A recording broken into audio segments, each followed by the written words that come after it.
All right, we got this safe sex campaign in Brazil, really triggering a public uproar over this. Prostitution, as you know, legal in Brazil. The government campaign is meant to encourage prostitutes to use condoms, also take away the stigma surrounding their job here. Yeah, but a lot of people say it goes too far, way too far. They say the campaign's name alone should have raised red flags. It is called I Am Happy Being a Prostitute. Rafael Romo joins us to talk a little bit about this.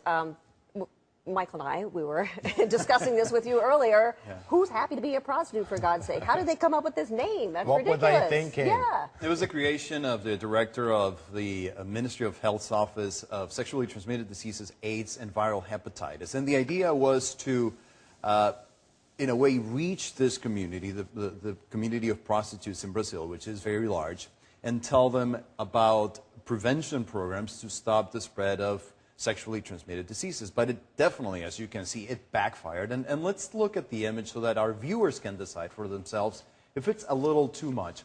The image in question was used publicly in Brazil, and here it is. And it says, in Portuguese, Eu sou feliz sendo prostituta. In English, I am happy being a prostitute. Of course, a lot of people very uncomfortable in Brazil about this. Brazil remains the country in the world with the largest population of Catholics. There's also a large population of evangelicals, and they were complaining about this. They're saying that this goes way too far, Michael. Yeah, you've got, of course, you've got the World Cup coming. I think there's another big football competition coming up before that. But then the World Cup, the 2016 Olympics, is the government trying to get ahead of that? Well, you have to put everything in perspective. On the one hand, the government of Brazil and the Ministry of Health have been internationally recognized for being proactive. The approach to the problem of prostitution from the ministry has been, we do have a big problem, we have to do something about it, we cannot hide it. And so what they have done is reached out to this community by the free distribution of condoms, by prevention programs that have worked very well. Now, you mentioned that there's two very large international events next year, the World Cup, and in 2016, the Olympics. Of course, you're going to have probably an increase in the number of prostitutes in Brazil.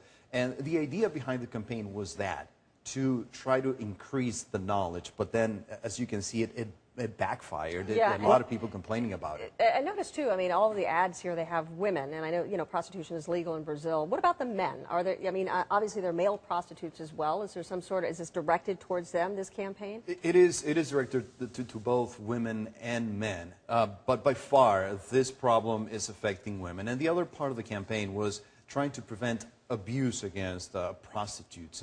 But there's also the component of, and the main criticism from some of the conservative groups in Brazil was, we have a problem with very young people in their teens trying to enter the prostitution world. And from their perspective, this kind of campaign promotes and encourages that kind of behavior, sort of glamorized, letting people know in a way that it is okay, that is recognized by the government, and that the government doesn't have a problem with it. So that was one of the main concerns and problems. Yeah, but ironically, I suppose at the end of the day, it's a public information campaign. We're talking about it. I bet this row has given them all the publicity in the world. But let me read to you what the minister himself said about this, and he was very firm about his reaction. He said, "For as long as I remain in office, an ad like that will not be part of our campaigns." This is Alexandre Padilha, the Brazilian Minister of Health. I guess that puts an end to the whole controversy. But they've got the headlines already, which I guess was the point. That's so right. Interesting. Yeah, Rafael, thank you.